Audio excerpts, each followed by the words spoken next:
Hello? Miss Castro, Speaking? na-receive na po namin ang application nyo sa online loan worth 10,000 pesos. Ipapadala na po namin ito sa e-wallet nyo within 3 days. Ay, miss, huwag na. Pag-iisipan ko muna. Okay po ma'am, noted po. You have received 10,000 pesos loan from ABC Pay. Hala! Hindi ko naman tinuloy yung loan. Bakit nagpadala sila ng pera sa e-wallet ko? Attorney, nagpadala sa akin ng pera ang loan company. Kahit walang confirmation ko. Legal ba to?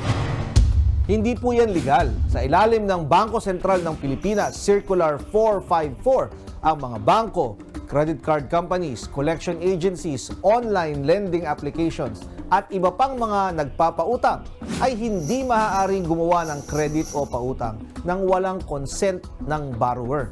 Ang utang o loan ay isang kasunduan, kaya kailangan ay may pagsang-ayon ng magkabilang panig. Ang dapat gawin ay isoli nyo ang pera sa lender.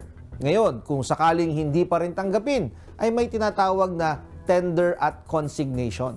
Sa korte ninyo ibabalik ang pera upang hindi kayo maipit sa mataas na interes na hindi naman ninyo kinukuha. Attorney, nag-message ang loan company sa HR ng kumpanya namin para mag-demand ng salary deduction sa naging utang ko at direktang ihulog sa kanila. Legal ba to? Hindi po yan legal.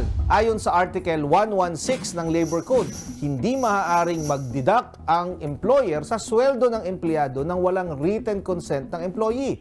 May mga allowed deduction sa sweldo ng employees tulad ng mga buwis para sa BIR, contribution sa SSS or PhilHealth at Pag-ibig, bayad sa union dues o bayad sa mga nasirang gamit na pagmamay-ari ng employer. Pero hindi kasama sa mga pinapayagan na deductions ang pagbabayad sa utang ng empleyado sa online lender o kung sino man ang nagpautang pa sa kanya. Kung kayo po ay may nais ikonsulta sa inyong lingkod, i-follow lang ang Facebook page ng Good Morning Kapatid. Mangyaring i-private message po ninyo sa akin ang inyong mga katanungan. Maraming salamat po.